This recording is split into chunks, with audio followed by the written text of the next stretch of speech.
Hey, I'm Chris and this is Legends and Stuff.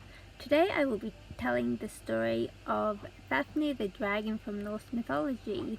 Fafnir began his life as a dwarf. He lived with his father Hreidmar and his brothers Regin and Otra. Regin was the youngest of the three brothers and he was a blacksmith. He made his father a home of gold and precious gems. Fafnir, being the strongest and most ill-tempered out of the three, was the guard of this home. And lastly, Otra was a fisherman. All four of the dwarves could shapeshift into any creature they wanted. Fafnir chose a dragon in order to better protect the home, and Otra usually took the form of an otter by day so he could better catch fish, which is exactly what Otra was doing when the gods Odin, Loki and Hurin came across him. They mistook him for a real otter and they thought he was beautiful, so they did the only logical thing and they killed him and skinned him for his pelt. Odin, Loki and Hurin then continued on their way, and by evening they were tired and they had nowhere to stay, but they came across a home belonging to Hreidmar, and they asked if they could stay, and Hreidmar agreed. Once they went inside, they started showing off their kill from the day, and Hreidmar, Fafnir and Regin immediately knew that it was Otra that had been killed. They were furious. They took the gods by surprise and bound them up, and they wanted an execution. They wanted vengeance for their lost brother and son. Odin said that Loki had no idea that it was Otra, and if he had, he would have never killed him, and that it was a mistaken death and that they shouldn't be held responsible. Hreidmar disagreed though, and he agreed that he would spare their lives if they paid a ransom. His ransom was for Otra's skin to be stuffed with gold and covered with red gold around the outside, which obviously Odin, Loki and Hurin agreed to because they didn't have much of another choice.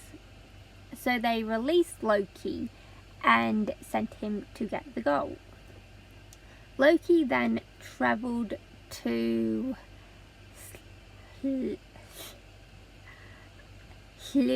Hlasi. There he spoke to the god of the sea's wife, Ran, and asked her for her drowning net. Ran did not want to give it to him at first, but he explained that the gods were in danger and explained the situation, and she eventually gave it to him. He then went to the world of the Dark Elves, where he came across a empty pool that filled with water before his eyes, like instantly, and he threw the drowning net inside and caught a spike. He pulled up the spike, which was struggling, and then it transformed into a dwarf in front of him. The dwarf's name was Andvari. Andvari did not want to relinquish his gold, and Loki had to threaten him to get it. Once Andvari agreed, he gathered up all his gold but tried to hide one ring. Loki was not happy about this and asked for the ring. And Vari did not want to give him the ring. He insisted that he should keep the ring so he could make more gold, and Loki then proceeded to force it out of his hand because he wanted it. Advari was very upset, and as Loki was leaving, he shouted out a curse that he placed on the ring, that whoever possessed it would be doomed to die a miserable death, and that it would never bring anybody any joy. So Loki quickly went back to Hreidmar's home, where he had Odin and Hurin still, and he gave them the gold and was like, here's the gold, and told Hreidmar that he should stuff Otra's pelt himself, and which he did, and then the gods were released and they were told to cover the outside of Otra's pelt with the red gold, which they did. But once they were done, a whisker was still showing, and Loki, having given Odin the ring when he first saw him, knew that they had to give up the ring and put it on the whisker. So that's what they did, and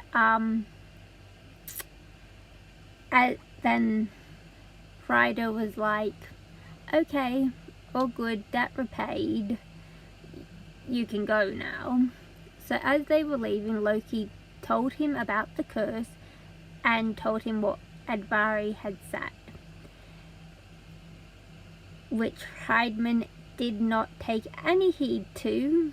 He kept the gold, he kept the ring, he kept it with him all the time. He refused to share it with Fafnir or Regin. It made him incredibly greedy. Not only did it make him greedy, it made Fafnir and Regin greedy.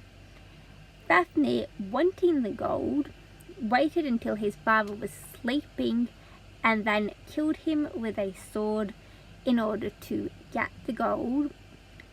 Once he did that, he also did not want to share with Regin. He turned into his dragon form and scared Regin away, and that would be the last time that Fafnir was ever in his dwarf form. After that, he stayed in his dragon form until the day he died in order to protect his treasure. Regin, however, many years later, became the tutor to a prince whose father had died when he was a child. This prince's name was Sigurd, and he told him of what had happened with his brother and his father, and told him that he loved his father and that he loved gold and that he wanted vengeance for both, and he wanted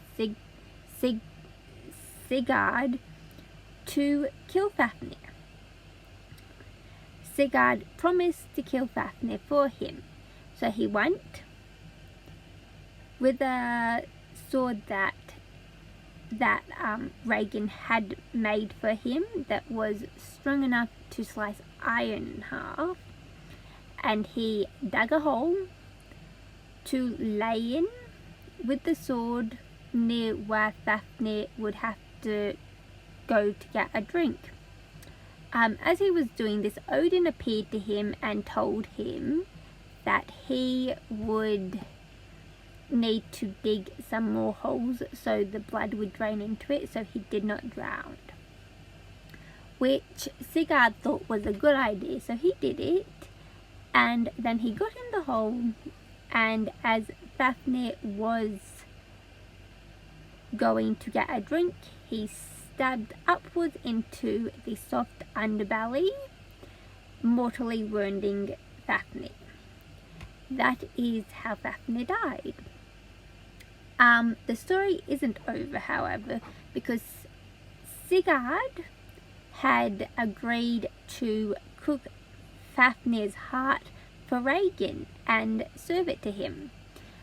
As he was doing this, a drop of blood fell out of the pot and burnt his finger. So he stuck it in his mouth and tasted dragon blood, which apparently makes you able to speak the language of birds. Fun fact. And then he heard from the birds that Regin was planning to kill him. So, of course, he did the only logical thing, and he beheaded Regin himself before he had a chance to kill Sigurd. He then saved the heart for later when he had his wedding and gave it to his wife, I believe, is the legend. Anyway, that was the story of Fafnir the dragon, and that's it for me. In a few days I will have a video called Legends of Dragons from Around the World Part 2. So if you would like to watch Part 1, it's up already. If you would like to watch Part 2, make sure that you like and subscribe, and I will see you then. Bye! Hey, Chris here again. I just wanted to apologize for all the fumbling over the names. I did not realize that it was so bad until I edited this video, and there's quite a lot of fumbling, and I had a lot of trouble pronouncing the names, and I just wanted to say I'm very sorry, and I hope it wasn't too painful for everyone to watch. Yeah.